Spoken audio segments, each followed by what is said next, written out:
It's not a bird, it's not a plane, it's Superhero Slate. It's a weekly podcast where we talk about everything that's great, like movies, TV, superheroes. It's Superhero Slate. Oh yeah. We set aside some time to talk about One Piece Into the Grand Line, which is season 2. We're going to talk about the first 4 episodes, so this is our part 1 review for this. Mike knows this. I think everybody else knows this. Last Tuesday, I went to the local movie theater to watch episodes 1 and 2 at the theater. So they essentially did 1 and 2, one together. There was no end credits between 1 and 2. It just where 1 ended, you can kind of tell where 2 began. So I watched those in theaters, and I watched the other 2 at home. Mike, you've watched them all in the comfort of your own couch, right, so far? Yes, the first 4 episodes. Yeah. I've been wanting to ask you, how full was your theater? Was it just full of a bunch of weebs? Was it like a good crowd? Was there hooping and hollering when they saw familiar faces? So we'll start when I walked in. So I will tell you right now, number 1, it was full. It was packed. There wasn't an open seat. There wasn't an empty seat in the house. They had 2 screenings at the same time even. That's how busy I know it was there. It wasn't just 1 screening. It was 2 at the same time and another one later that evening. So they did have 3 total screenings at the movie theater. Now, when I got in, everyone in the theater, like in the snack line, was pretty normal. But then I noticed behind us there was a younger girl, probably teenager, dressed like Luffy, like with the straw hat and like that kind of attire. And I was like, oh, that's really fun. So we get in there, we sit down, and we find our seats. And there's like one person to the left of me looks like a normal 20-year-old person. To the right of us is actually an older couple, like probably my parents' age, if I was to be honest, in here as well. And I looked around a little bit. There were some, like what you would expect to be some weebs in here, but like overall, it was a mix of a crowd. I couldn't pinpoint, like, oh my God, there's only one type of person at this show. There were people from every look and feel in the theater at this time, which was really surprising to me, right? Because this is like a special event, but at the same time, I'm like, has One Piece, the live action version, not the anime version, transcended well beyond people who read the anime, or watch the anime, well beyond people who read the manga, and has actually gotten into regular people's lives? I mean, it might be getting close. I knew this wasn't going to be a show that that I should try to waste time on for my wife. There's like so much built into this. I'm like, oh, you got to learn. You got to know this is based on an anime that's based on a manga, and it's kind of like retro '90s anime, but it's been going on forever, and it's like that's too much going on. But there was a very specific scene in which I described from episode 3 to her with some crazy wackiness going on. And she kind of piqued her interest because it was so wild and out there. Mm-hmm. And then when we got home, I showed her like a little clip of it, and she was like, "What on earth is this?" And I could see there was a little curiosity behind those eyes. And then I finished watching episode 4 with her in the room. And I did see her kind of like lingering around the TV a little bit more. So I think maybe she might be curious at some point in time. But I think that goes to the point of just like, I'm surprised, Chris, because you know, depending on where you are, where you live, you could technically maybe call it a major metropolitan area, but there's definitely more like outskirts of like suburbs around you. Mm-hmm. So the fact that I'm hearing that they had 2 like full screenings for this is like pretty wild, and probably a third. Like I didn't look at the one like it was like an hour later, but like still, yeah, absolutely. And you know, we've talked about this show, the first time when it came out, and we are not One Piece aficionados. We are not part of the lore. I've not watched the show. I've not watched the anime. There are over like 1,100 episodes, I think, on the anime. It's been a weekly show, and here's the fun part. I found out this past couple weeks, Mike. Did you know that all of the One Piece episodes up until this year are considered season 1 because they never stopped to do seasons? Like it's all one thing. Now, starting this year, they are actually starting season 2 and doing more of a quality over quantity approach because they've literally been cranking them out in Japan for every week for about 26 years over there. So I am to find out like, oh, you want to watch season 1 of One Piece? Great. Here's 1,100 episodes to go through. Season 2 has 26. Good luck. That is very funny to me. So I'll just go ahead and say, let's just jump into spoilers, because if you're listening to this conversation, this is about season 2. Let's just go ahead. TV show. If I'm just going to go before we get into this, spoiler free. If you enjoy season 1, you will definitely enjoy season 2. If you did not enjoy season 1, this is not going to change your mind, Mike. Does that feel like a fair statement? Absolutely. The through line, or should I say the grand line, it runs through this. You're kind of picking up right where you left off, and I think that's what you text me, Chris. It's like, we're hitting the ground running. We're so back. Yeah. So yes, if you like the first season, it's all thumbs up. Yeah. So that's really, if you wanted that before we get into spoilers. But if you're interested, let's go ahead and break this into spoilers, Mike. I got it marked here. I wanted to talk about, because you were talking about, how technically it's all been like one season, but I know just how anime operates. There's different storylines. There's different arcs and stuff. Yeah. And I saw there was some people talking. There's like a character in the very first episode, and like when they're in that, they're in that city, and that pickpocket kind of fails to pickpocket Nami, and he has a very distinct look to him, to where if you're not familiar with the anime or manga, which me and Chris are not, we only know One Piece from the live action TV show, so you got to filter all of our conversation through that. You look at the character and you go like, he has a very unique look. He must be a character from the anime, right? And I saw somebody on the TV on the internet talking about the TV show, saying that like apparently he's part of like a whole arc. Like I think you get to know him in some sort of like desert arc or something like that. But he just kind of like pops up in this city, and they get to know him. So I do find that kind of funny. Like, yeah, when you have thousands of episodes, they gotta make some calls when they're adapting it to live action. Well, so I did think that was kind of fun, of just like, this guy, he just exists now in the live action. We're just skipping his arc. Well, so it's not even that. So the first episode is they go to Logue Town, right? Which we get reintroduced to Buggy. Is he call him Buggy? Is that his real name, or is it? But Luffy calls him Bunny, and then he gets mad because his name's Buggy. Yeah. Yes, and the return of the other pirate queen, who now has the slip fruit, who makes her really slippery and shiny, which is, it's kind of goofy. It reintroduced to everything that are there. But I looked it up. So the Logue Town arc is essentially the first one after they dealt with the fishmen from the last episode. It is 7 episodes of anime, and it is only 1 episode in this entire series. So absolutely, they definitely they don't speed through it, but like, they are not here to linger. They know what the filler is, and they know, hey, we know what people really want. And we're just going to kind of do arcs at a time, because eventually this show is going to have to wrap up. These people are going to age out. They're going to find other things to do. But I do appreciate that. And then one of the coolest character in this, Mike, is essentially what I would describe as a Final Fantasy character. And he's the one we saw in the trailer, Smoker, who always has 2 cigars, drives the waterproof 3-wheeler bike, and actually has abilities to turn into smoke and like throw his body around as actual smoke. I didn't see that coming, but he is very much the epitome of an anime character, with the white, slicked back, spiky hair, the gruff, I need to get my, I gotta get what I'm due kind of thing. And I love that the commitment to this character is all the way through this. And in classic anime style, he does some classic exposition to his partner of exactly what his backstory is and why he fights when they're in that bar.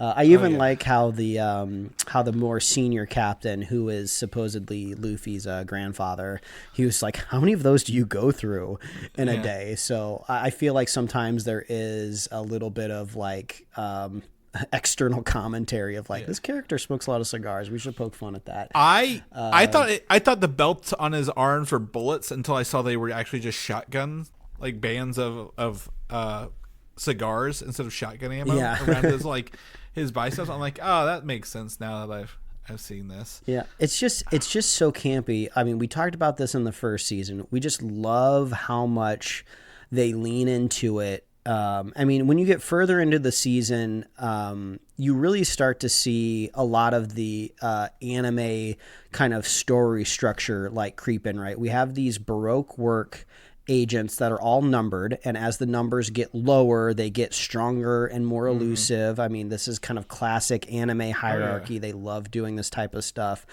I love the kind of world building around the Grand Line. Like, obviously this was all figured out in the manga / anime, but I'm in love with the fact that they have to stop at these islands like overnight or however long they need to. It's such a fun way to like build story structure, right? Of just like, oh, every episode, or every, arc, they're going to stop at an island and they're going to have to stay there. They either have to fight something off, get back to their boat, or they have to wait for their log position to reset before they can even leave. And I was like, oh, this is so clever. Like, this is where anime always really shines, with like their premises and their kind of mechanics and stuff.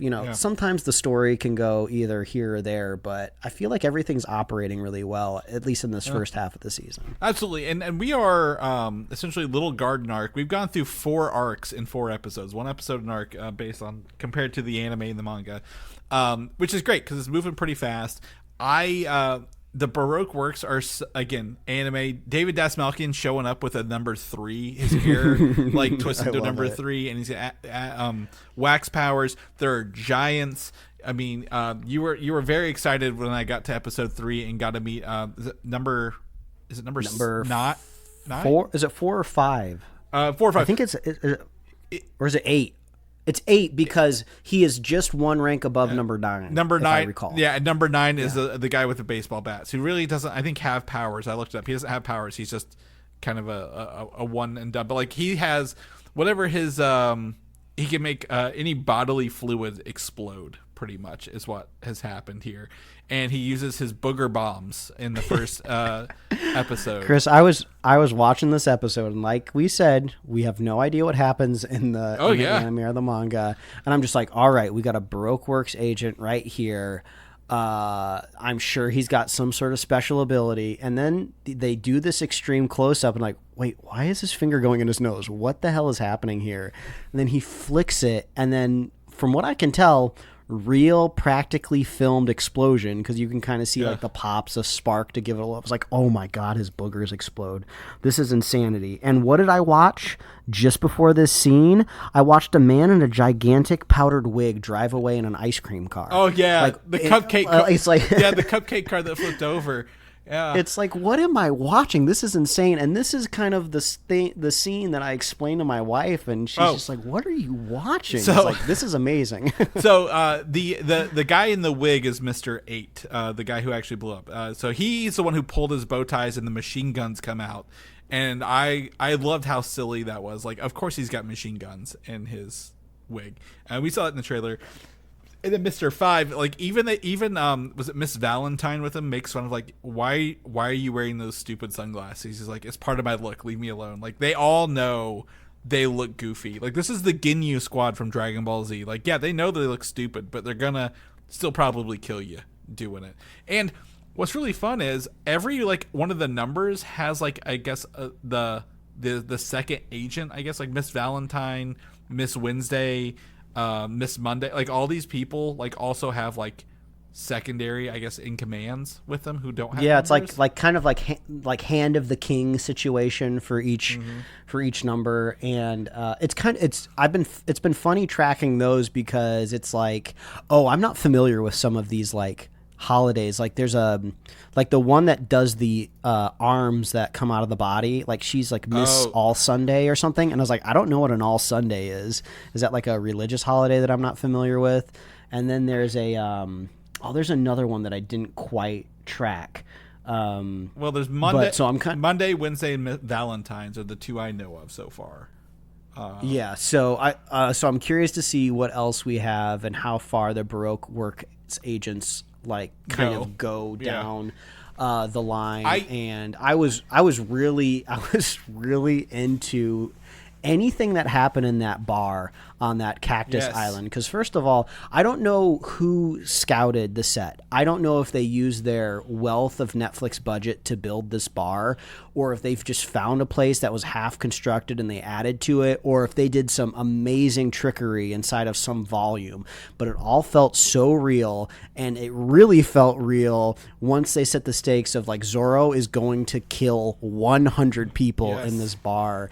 And even though some of the like fight choreography was pretty simple, right? You know, it's just like one sword slash like takes down a guy. There was still some really cool stuff in that segment. It's like PG-13 sword fighting. You're like, yeah, I get it. Like, yeah, we like once they do it the first couple times, like, okay, he's not really gonna like cut them all in half or kill them all directly. Yeah, there are some like, you know, kill shots they do show, but they don't do it for everybody. But I did read he actually does fight 100 people. You can count that whole scene, and he does fight 100 different people in that scene. Yeah, he starts counting just so you don't lose track. Yeah. I love the part where after he gets blinded by the nun, which was like so funny, he hides behind a table, and then he like cuts the table in three and then kicks it at the people, and then the pieces of the table hit. I was like, this is so fun. And like, I got to imagine that this scene fires on all cylinders, like in the anime, right? Like, this is exactly like what anime lives for, is just like, we're telling you the stakes of Zoro. He's going to kill 100 people in this one location. Like, I gotta think that is really, really cool. In the anime, and maybe I'll go find it and watch it. But I was like, oh, this is great. I mean, and you got to, that was the third episode. So you didn't get to see that in the theaters. But thinking of what you saw, the whale episode, the Laboon episode, I loved because like, I love this archetype of anime character, and I guess it's just not rooted in anime. It could be any storytelling, where like Luffy is just like, eventually he's always going to be like kind and optimistic, and he would much rather make a friend than an enemy. And I can 100% see at some point in time this whale, Deus Ex Machina style. Like, if we've learned anything from James Cameron's Avatar, you always befriend the whale. Like, this Laboon is going to freaking fly out of the ocean just when we think there's no way our Straw Hats could win, and it's going to, like, flatten, like, a gigantic naval ship or something like that. And it might not be for a couple more seasons, right? So I love that. It kind of it made me feel a little bit like, we talked about top of the show, Avatar The Last Airbender. Like, Aang's character does that a lot. They go throughout the series. They go to new villages, new towns, new cities, and they make new friends or solve problems. So I kind of love, like, that's what Luffy would rather do, is trust somebody rather than turn them into an enemy. Oh yeah, and well, that's also like a Dragon Ball thing too, right? Like, Goku fights everyone. He's like, and then they end up being on the side later. Like, this is like what anime does, and that's why they kind of do it. Like, you know, all these people, they're not going to kill them and then have to create new ones. Like, they'll keep bringing other ones back as like heroes or anti-heroes. And the whale one was good. The man, like, again, the Crocus with his like weird little fin thing they don't explain, like he just wears it or is part of him. I don't know. But when he's younger, it's like stiffer and like more colored, and then when he's older, it's like kind of bent a little bit. That's really kind of like little details along the way. And then in 4, the giants, like we knew the giants were coming. I love that they're like kind of Norse mythology giants a little bit. You know, they tease us. I do, of all the things that I know in One Piece, Mike, from the news, they mention the nation of Elbaf quite a bit, and that's going to come in much later. But I'm like, oh, that's a word I actually know because of all the other news articles.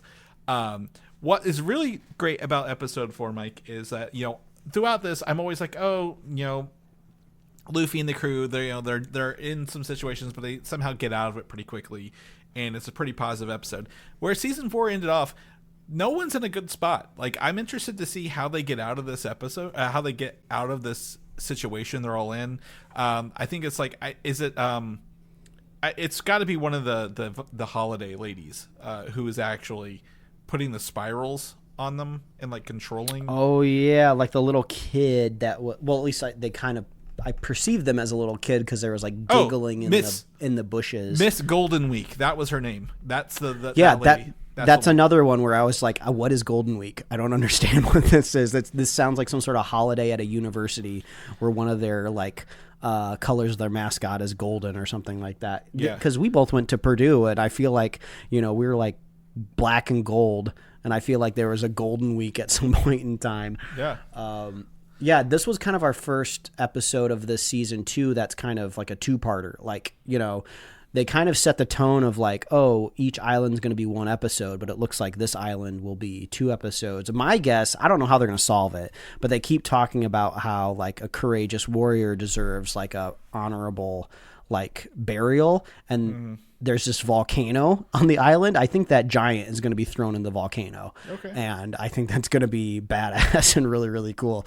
I want to see that happen. But I love how practical the giants are done. Like they're just doing like tilt shift. They're just like, cameraman, lay on the floor and just shoot up at them and just make sure there's only sky behind them. And that's how we'll show that they're really big. And I even kind of wish the creator of this live action show could do something else for us. I don't know what else they could adapt, but I just love this kind of campy, non-serious, but take the right stuff serious style, because there's some wide shots where you see these giants like fighting, and it just kind of looks like a little cheesy. It looks doesn't like look old visually. It looks like old Godzilla stuff where they're projecting Exactly. 2 guys in the distance. Yeah.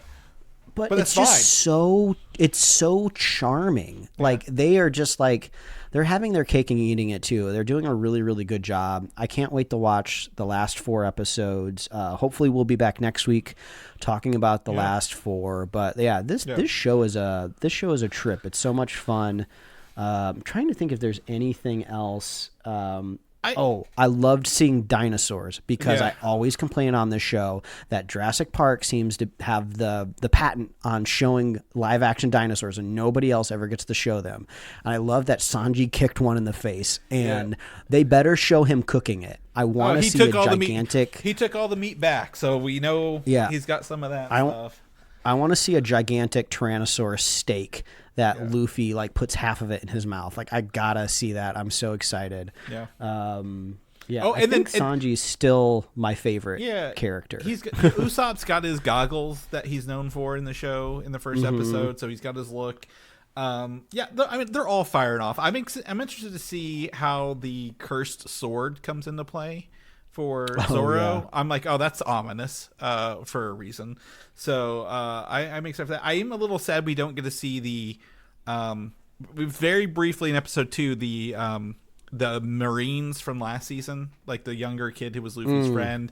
They picked up a new one who was like Zoro's friend. Zoro's like that girl who's like swords obsessed. Yeah. So you can tell you're gonna build an anti-Luffy team over there, but are probably like gonna help them because they're all good people at the end of the day. So I do love it. It's just something about it. It's just so damn, like you said, charming. And I think it's the cast too. Like I don't know if someone could go over and do this again and just recreate the magic without the right cast and the right story behind it as well. I think if they do it, they've got to have the right people, because every one of these people in here, they're just infectious on scene. Even when Usopp's telling his big lies and is being afraid of everything, you're like, yeah, I get it. Like he's still fun to have around with this stuff. So, man, I knew we were back with this show when she said, I ate the slip fruit. I was like, oh, this is the silliest show ever. And then they just like gradually lift this ramp to like maybe like 2 feet off the ground, and she's just like slipping on her feet. Yeah, takes her shoes off. Takes her shoes off to do it. Yeah. I was like, this is Saturday morning cartoon energy, and I'm digging it. And then when they defeated her by like Nami kicking out her sandals and then her getting hit in the face with a slingshot, and then she and she sneezes, and then she falls into like a carnival booth, and that defeats her. I was like, okay, this is man. And then, I'm so glad that we are back, and it's like we got the same energy that we had last time. There was no ramp. You're like, we already know who the team is. We knew who these people were. Let's get going, and they're delivering. So I'm excited. I will tell you the one thing I did get from my theatrical experience. Joe Manganiello was at the end of it in person, doing like a video. He has been known to play one of the characters in the show, but he's also said they're filming season 3, where he's going to be a big part of that as well. So it was Joe Manganiello with his little teacup chihuahua dog telling us about how he was filming season 3 and he might show up in season 2. So I don't know where that is yet. I've not looked it up, but I'm excited to see more as we go through this. Yeah. And also, don't worry, the snail phones are back, people. They never Chris, left. They never left. You're gonna have to 3D print one of those. Yeah, well, maybe I can find an old corded phone and convert it into a snail phone as well. So, I love it. To me, Mike, the biggest thing of part 2, episodes 4, 5, or I guess 5, 6, 7, 8 is episode 5 is a continuation of episode 4, where we get to see more of the Baroque Works doing their weird, goofy stuff along the way. And 5, 6, 7, and 8 is essentially the Drum Island arc where we learn about Tony Chopper in Drum Island. And was it King? Not the king. He wasn't a king, was he? He's king something. Yeah, I think technically he was a king. I guess it depends on if you lose your kingdom, are you still technically a king? Yeah. Do you are you recognized by the crown there? But episode 4. Let's talk about 4 before we get into 5, 6, or 5 instead of 6, 7, 8. I'm going to do that so many times. So 4 was part 2 of the jungle giant island, right? Yeah. Yeah. So the jungle giants, the Baroque Works, the wax man with his big candle. It's just like peak One Piece cartoon live action. Like everything about this too. Like number 3 making like wax duplicates of himself, and then like Luffy doing the dumbest thing where he's just like he finally gets down to like 2 of them, right? Where we are left to perceive that one of these is the real one, and he only punches one. It's like, you have 4 limbs. You easily could have punched both of these. You just punched 20 of them. You just punched 20 of them right before in one punch. You could easily, yeah. But it is very like stereotypical, like anime. Like, yeah, of course he's gonna choose the wrong one. Yeah. And there's like, I finally got an explanation from the trailer of what that giant cake was for, because I was like, how do they make this make sense? This is weird. It makes a lot more sense now that I know it's made out of wax. And why it's in the middle of the jungle. We saw early, I guess it was episode 4, there's like a big T-Rex and some dinosaurs there. So, and the giants, I thought they killed the giants, Mike. I thought both giants were dead. I know. I was super bummed, which is hilarious because I'm sure anybody who watches the anime are just like, these fools thinking that anybody dies in this show. Yeah. Well, thinking that giants are such, so easily taken down. But they did do a really cool thing where they threw their weapons through the water and split that big fish in half while they were sailing away at the end of the island there. And I was like, that's pretty fucking cool. You don't get to see that every day on a TV show. This is also where we got to see the little the little otter and the buzzards. Yes. the coolest part of the episode, because Sanji is like my favorite character, and then the fight scene was also just interpreted it hilariously. Like it basically happened off camera in that little wax house. You just see them like flying from like left or right side. And I was like, this is a great episode. He snapped the neck of the bird with his legs, doing that typical like, oh, I can't see him. Where's he? He's like down here, and the camera just tilts down, and it like snaps the neck of him with his legs, and then obviously he fights that damn otter over the. I thought you loved that snail, like with the big mustache, and then there's like one with a cigar. I'm like, oh, Mike gets his snails in full force here at the end of this. I thought they were just like a one-off thing at the beginning, but no, they bring the snails back. But he fights that otter in the background like a puppet, like kind of thing, like fighting, like everything going crazy. I love that part of it. The giants, the wax man. What else? Anything else on that? Is that where they? No, I was trying to think if there's anything else on that. That was a good one to end on. The dinosaur meat. They're eating the dinosaur meat, right? That was a great way to say like, oh, princess, I can't even think of her name now, with the teal hair. We're gonna go with you. Like, we're all eating dinosaur meat together. We're going with you. And then that's when they go to the last 3 episodes, which is one big story of Drum Island, where we get I can't think of the actress's name. She voices Leela. She was in Married with Children. She's in Sons of Anarchy. She's the crazy doctor. These are anime doctors through and through, Mike. We get to see one guy with like with his like hair in like a plus shape, and he's always wearing hats, and she's got the straight hair and the goggles. I'm like, these are anime doctors brought to life. They're eccentric. They don't believe anything. They laugh at each other. They're mean, and then it was so fun to see them actually just nail that anime aesthetic in real life.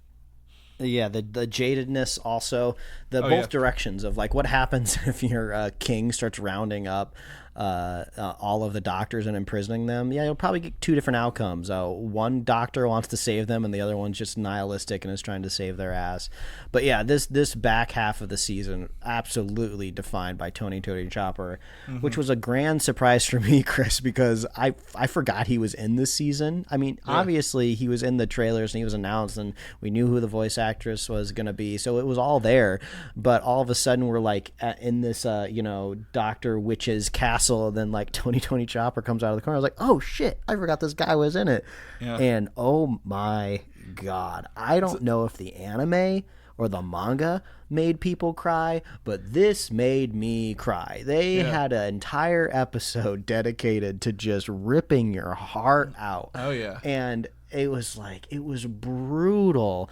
I mean, I guess it makes sense Tony Chopper comes from the origin of a devil fruit, because that seems to be like everything. The human fruit, by the way, that turns anything it eats into a human, human-esque, if you will.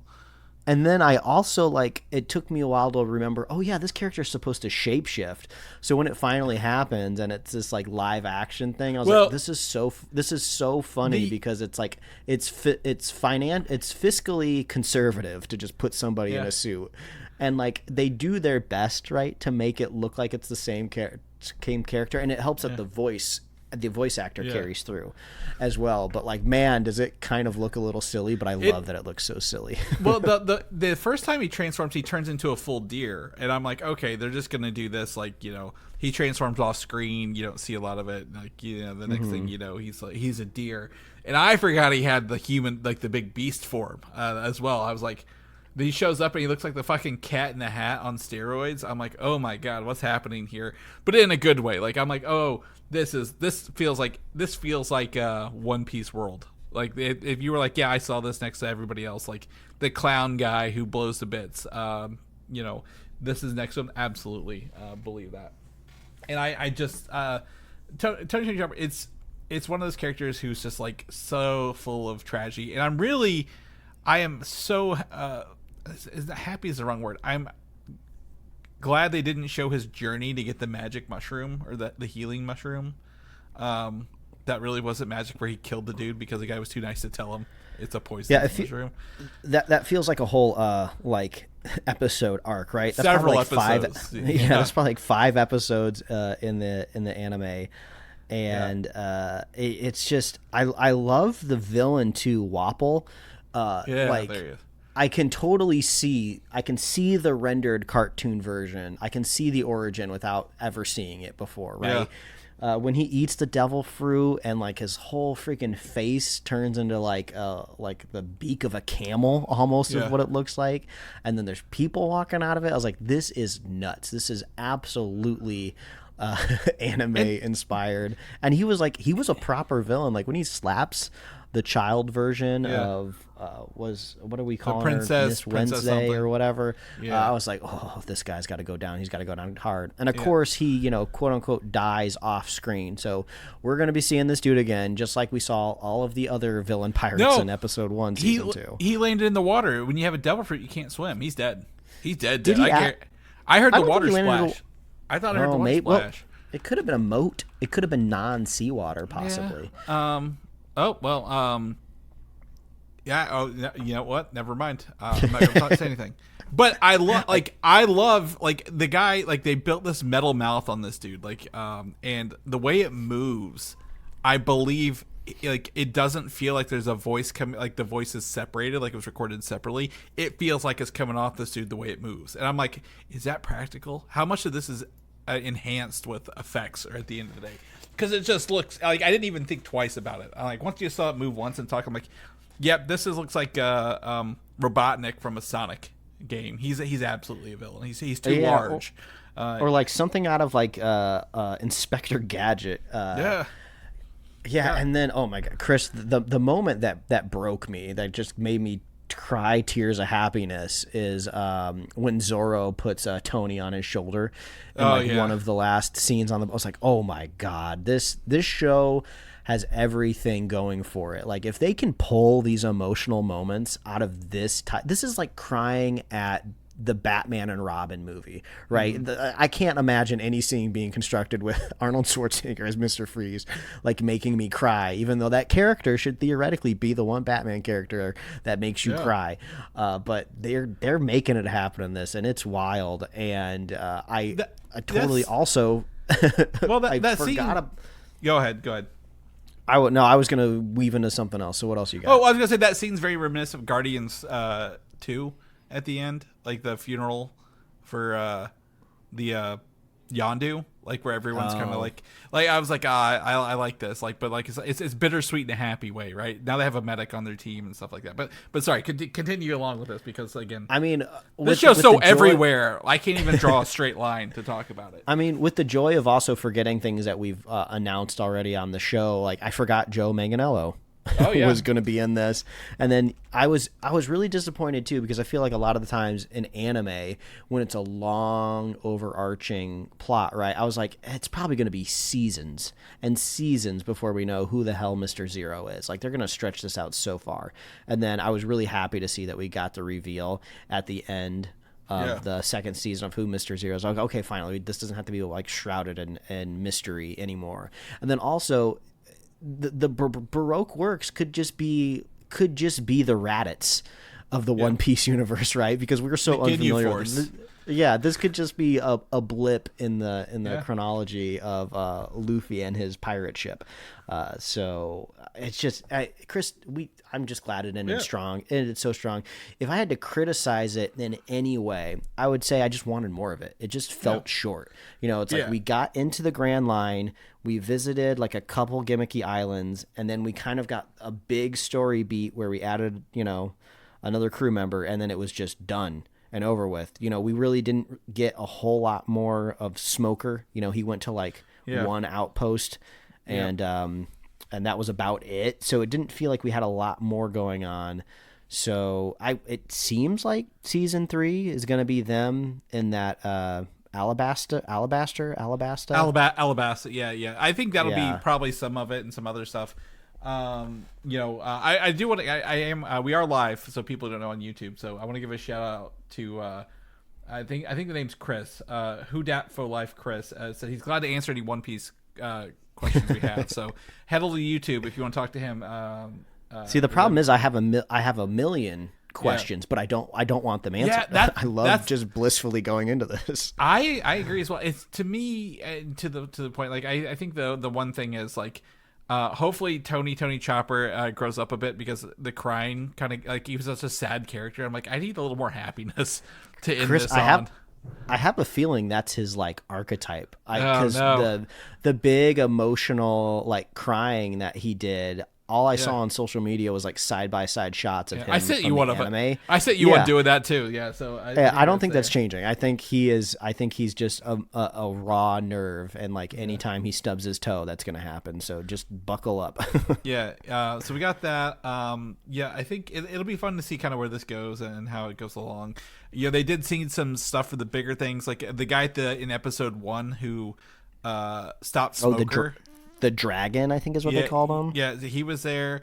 I did text Mike. I want to say that this show is bringing smoking back in a big way between the cigars, and then also Sanji just lighting up cigarettes left and right in this. I'm like they have thrown all of the 2000s norms to the wind here. Like they're looking for a Shoney's with a smoking section. For this I think we're gonna get the Marble Man in season 3.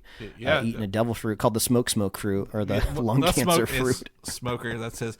But overall, like, you know, I think it's a good. I miss like the original crew. I guess are kind of like smaller potatoes now, right? The kid with the was it pink hair and his little buddy with the bob.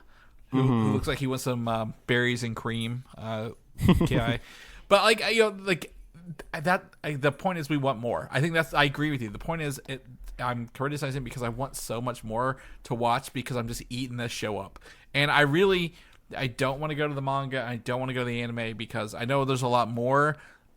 Maybe there's like a streamlined cut, like you know how Dragon Ball Z did Kai version, which like cut it in half just by making it more tight. I would love to know if there's like a one-piece version of that, but I don't want to get ahead of where we are because, like you said, I'm having so much fun in the moment, and I don't have to think about it. I had nothing to compare it to.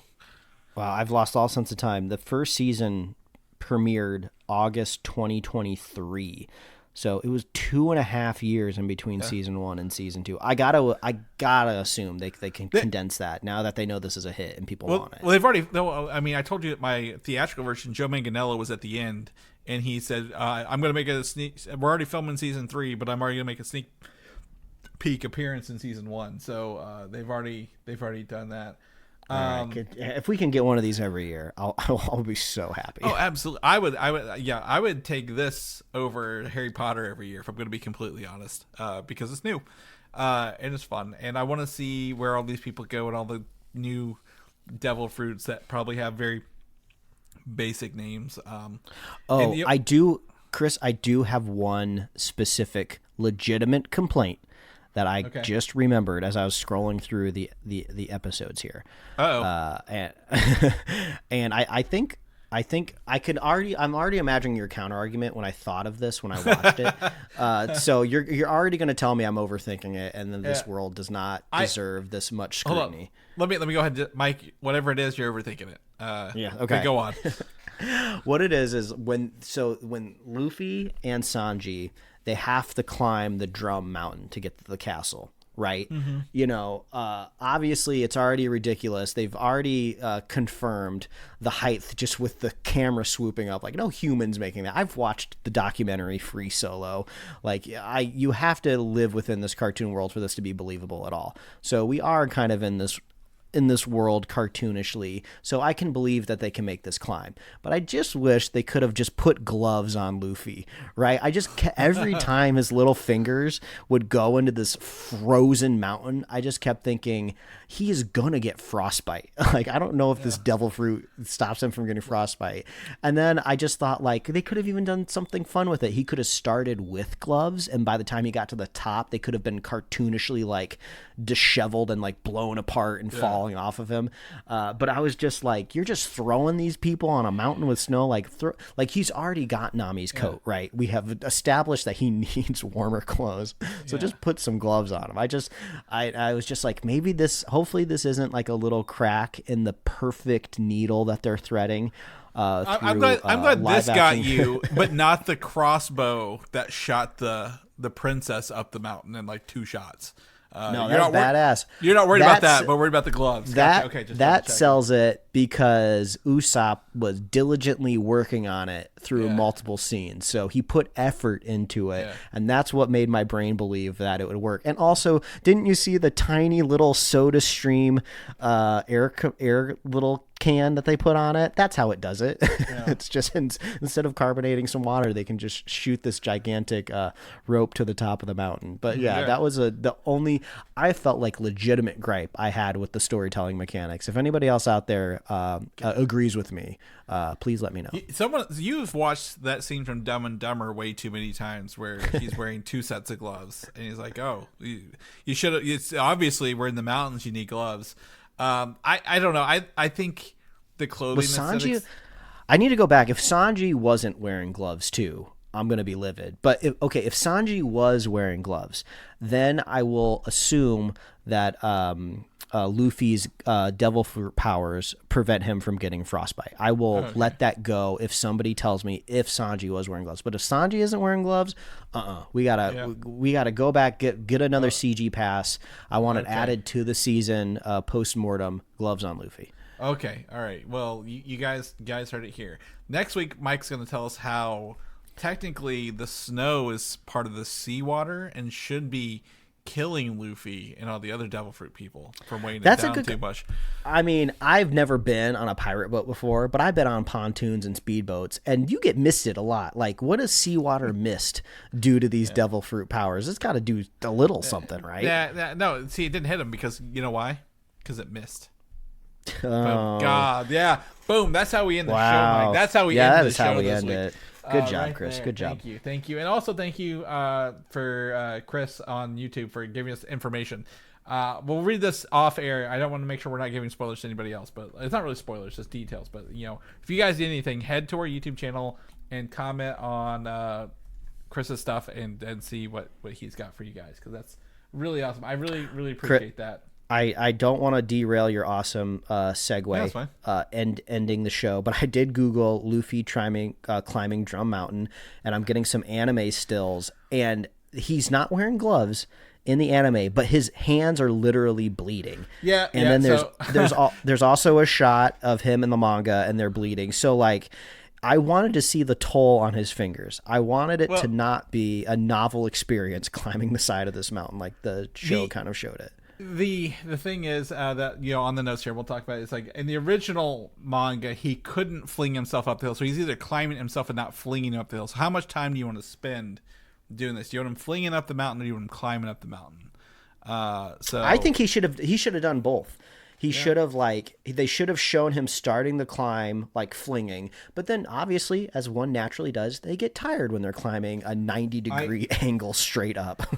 I appreciate your concern for 60 seconds of 8 hours of show that we watched. Oh man, I'm getting some other like screen caps kind of from this season of like anime Luffy keeping Wapple's like mouth open, and this is fun. This is how I want to experience the anime after I watch the live action, just in Google screen caps. That's all I need. Through unconnected imagery that may or may not be fake at this point. Man, Wapple's an absolute unit. He's built like the Kingpin in Spider-Verse. Wow. He reminds me of the not villain, but like Pete from Mickey Mouse. Like if you put Pete from Mickey Mouse with a metal jaw on. So absolutely. All right. Well, that's it, Mike. I'm not going to let you wax poetically about how you didn't enjoy this anymore. So we're going to end the show. If people don't know what you're up to, what you're doing, where can they find you at, buddy? Oh, they can read my webcomics at pickledcomics.com and liferewardsrisk.com. Chris, if people want to catch up with you, where can they find you? Find me on Instagram, Valdan87, VALDAN, or video games of the same name. If people want to know more about the show, where we are every week, even if you're sick or whatever, where can they get all them goodies at? Oh, just head on over to superheroslate.com. That's called a domain name, folks, and a website awaits you on the other end. If you climb a mountain with gloves, superheroslate.com. You can find us on Apple Podcasts, YouTube, Spotify, wherever else you love listening to podcasts. And we got merch at superheroslate.com/store. We love hearing from you. We love anyone dropping into any live chats anywhere. So we love hearing from you. What are you watching? What are you listening to? What are you playing? What are you reading? Let us know. And if you want to be a super fan of Superhero Slate, all you have to do is share the show with a friend, share the show with a buddy, and we will be here every week, folks. That's right. We'll see you guys next week. Bye.